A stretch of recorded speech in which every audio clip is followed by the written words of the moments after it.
Quel bitrate devez-vous indiquer sous votre programme OBS ou Streamlabs? Eh bien c'est ce que je vais vous expliquer dans cette vidéo tuto, la 100e de la chaîne, juste après l'intro, c'est parti.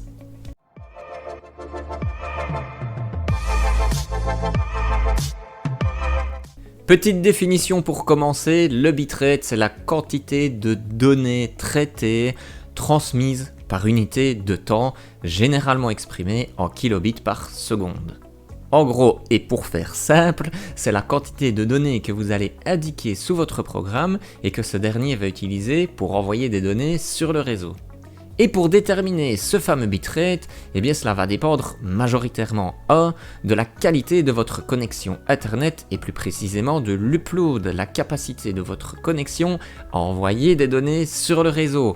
Mais pas que, cela va dépendre aussi de la résolution que vous allez utiliser pour votre stream, soit du 720p ou 1080p. On reviendra légèrement sur le 936p en fin de vidéo. Cela va dépendre également du framerate utilisé, soit du 30 fps par seconde ou du 60 fps par seconde.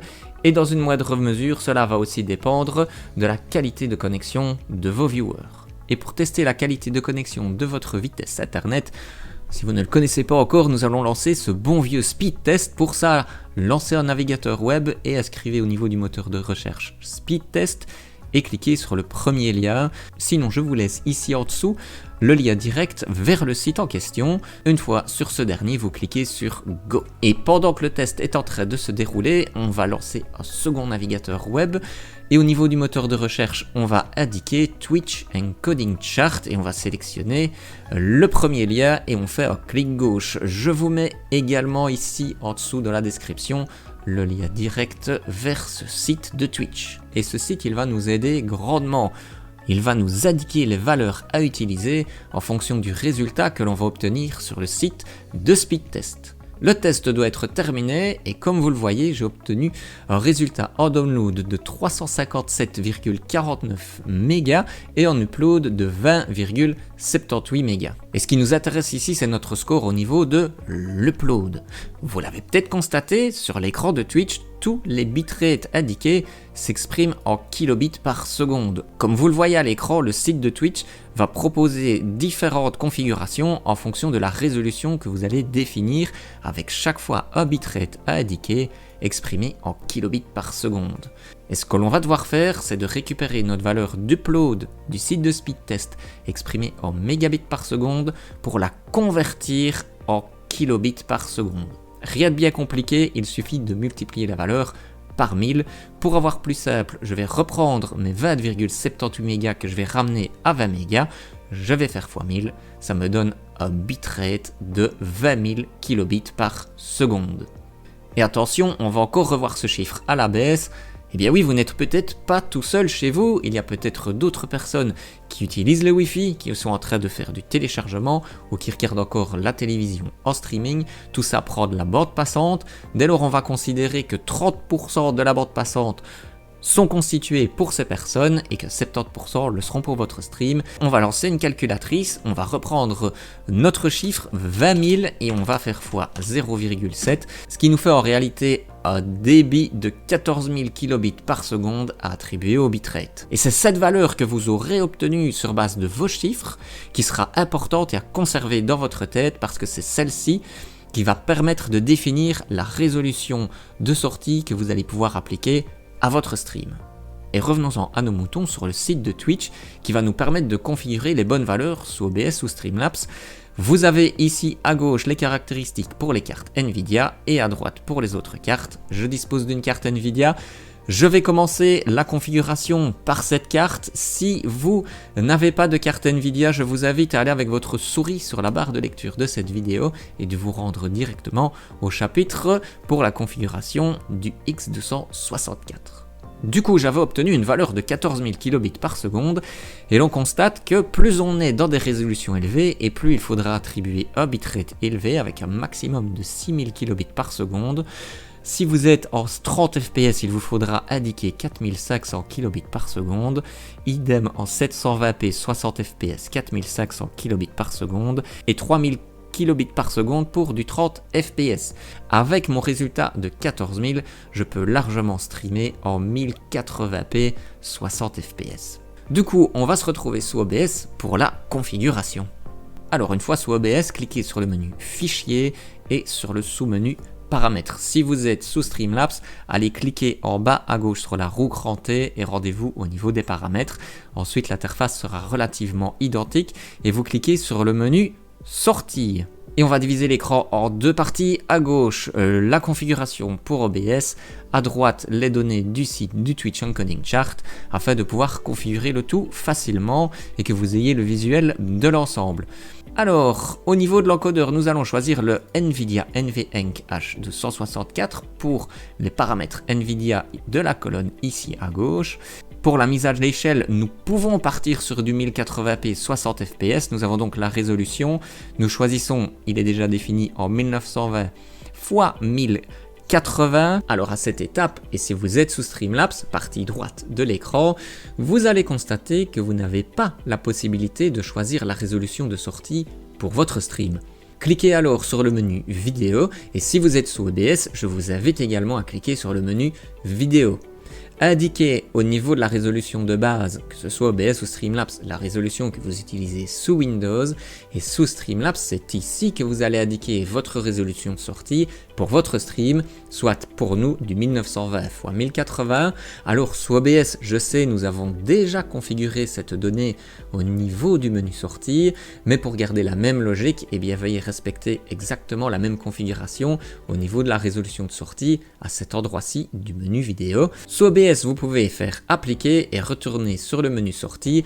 Sous Streamlabs, vérifiez que vous avez bien le filtre de réduction à l'échelle de type Lanczos et le type de FPS en valeur commune de FPS. Ensuite, vous faites terminer et vous revenez sur le menu sortie pour la suite de la configuration.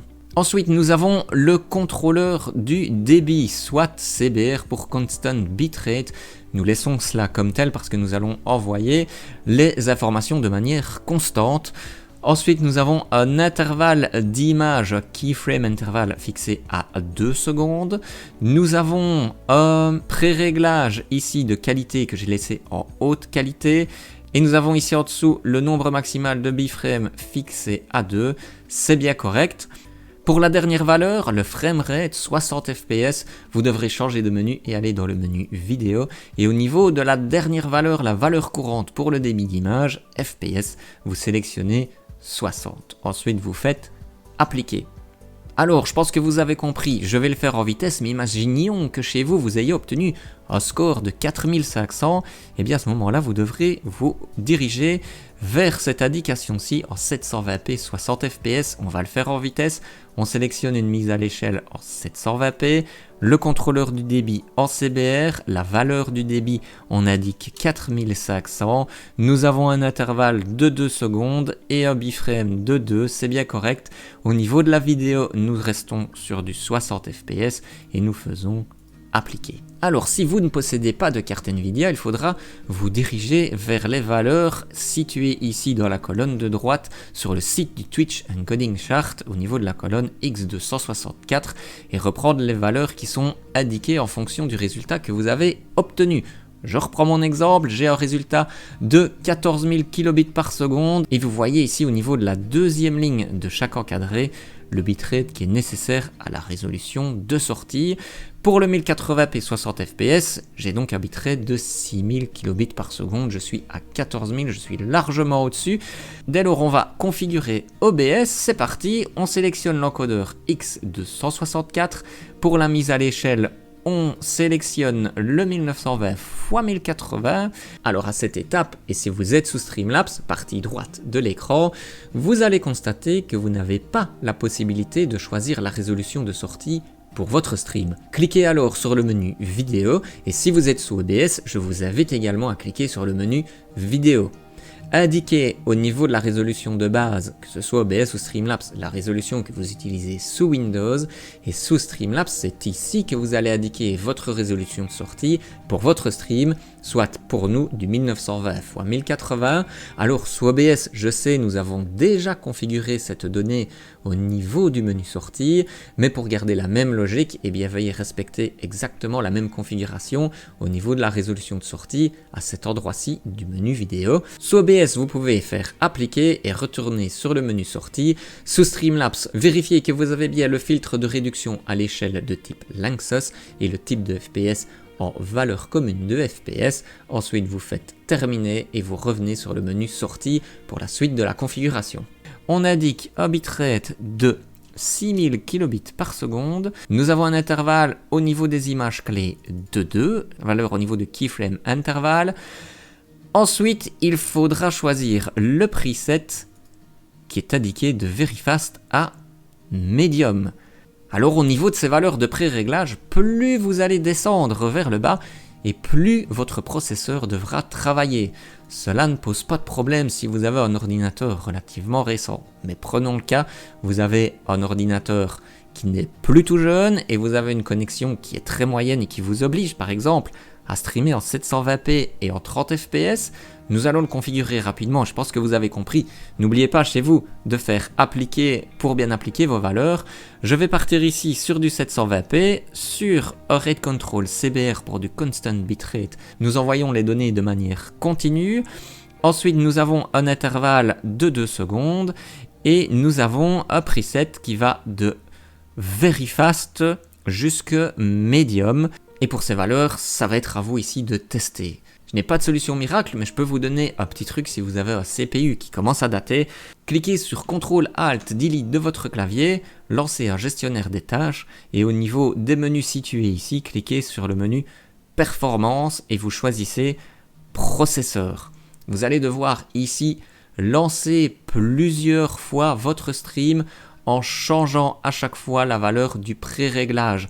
Cela va affecter la puissance de votre processeur et vous devrez vérifier le pourcentage de ce dernier. Si vous êtes par exemple en pré-réglage Very Fast et que vous obtenez un pourcentage de votre processeur situé aux alentours de 20%, cela veut dire que vous avez encore de la marge et que vous pouvez augmenter la valeur du pré-réglage pour avoir une qualité de stream qui est meilleure, mais qui du coup, plus on descend, je vous l'ai dit, dans les paramètres, et plus cela va faire travailler votre processeur. Du coup, imaginons, vous prenez du médium, vous relancez votre stream, et là, si vous êtes entre 60 et 70% d'utilisation du processeur, eh bien, je vous invite à conserver ces valeurs au niveau de votre stream. Cela laissera un pourcentage de 30% à votre processeur pour effectuer des tâches qui viendront de gauche et de droite. Si par contre, en descendant dans les valeurs, vous vous rendez compte qu'à un moment donné, votre processeur indique un pourcentage de 90%, eh bien vous devrez à ce moment-là remonter dans les valeurs de pré-réglage pour prendre des valeurs situées plus haut. Cela va alléger le travail de votre processeur et redescendre en toute logique le pourcentage attribué à l'utilisation de ce dernier. Et si vous voulez contrôler la qualité de votre stream pendant votre live, eh bien je vous invite au niveau d'OBS à regarder tout en bas à droite, vous aurez un ensemble d'informations sur la qualité de votre connexion. Et si vous voulez encore obtenir plus d'informations, n'hésitez pas à cliquer sur le menu afficher et sous menu statistiques. Et ici vous aurez encore plus d'informations relatives à votre stream. Et si vous êtes sous Streamlabs, salut tout le monde, eh bien vous devrez vous rendre ici en bas à gauche, vous obtiendrez la majorité des informations qui sont relatives à votre stream. Et si vous voulez obtenir plus d'informations, n'hésitez pas à cliquer ici en bas à gauche, petite icône, et vous obtiendrez ici l'indicateur de performance. Du coup, soyez attentifs si vous avez des pertes de paquets. Tout cela sera indiqué sous OBS ou Streamlabs. Lors de vos lives, n'hésitez pas à jeter un petit coup d'œil au niveau de ces valeurs afin de savoir si tout se passe bien au niveau de votre connexion. N'hésitez pas aussi à jeter un coup d'œil au niveau du chat. Souvent, ce sont les meilleurs conseillers. Ce sont vos viewers qui vous indiqueront si la qualité du stream n'est pas au rendez-vous ou s'il y a un souci au niveau de celui-ci. J'en ai parlé au début de vidéo, vous pouvez aussi streamer en 936p. Dans ce cas-là, vous devrez choisir une résolution personnalisée en 1664 pixels x 936 pixels. Alors, pourquoi 936p? Eh bien parce que 936 se divise par 8 et que l'encodeur H264 il casse la vidéo par bloc de 8 pixels sur 8. On ne va pas rentrer dans les détails, mais sachez que si vous voulez utiliser une résolution entre 720p et 1080p, celle-ci existe, je l'utilise régulièrement et elle me convient parfaitement. Et pour la configuration du 936p sous OBS ou Streamlabs, eh bien n'hésitez pas à reprendre les valeurs relatives au 1080p, 60 fps ou 30 fps du site de Twitch Encoding Chart. Et il nous reste à parler de la qualité de connexion de vos viewers. Lorsque vous partez en stream, vous envoyez des données vers le réseau, c'est ce qu'on vient de voir à l'instant, c'est l'upload ou le débit ascendant. D'un autre côté, vos viewers, eux, vont devoir télécharger ces informations qui arrivent, c'est le download. Pour peu que vous streamiez en 1080p et que certains de vos viewers aient une très mauvaise qualité de connexion internet, ces derniers pourraient rencontrer du freeze ou du lag et ils seraient alors tentés éventuellement de quitter votre stream. Malheureusement, vous ne savez pas y faire grand chose, mais heureusement Twitch a prévu une option, le transcoding, qui va permettre à vos viewers de regarder votre stream à une résolution inférieure à celle que vous proposez. Par exemple, si vous êtes en 1080p, ces derniers seront capables de regarder le stream en 720p. Et voilà, j'espère que cette vidéo vous aura été utile. N'hésitez pas à vous abonner et à activer la petite cloche, mais également à lâcher un petit pouce bleu vers le haut, ça fait toujours plaisir, et à laisser un commentaire ici en dessous de la description. Je vous dis à très bientôt pour une prochaine vidéo. D'ici là, portez-vous bien et ciao ciao.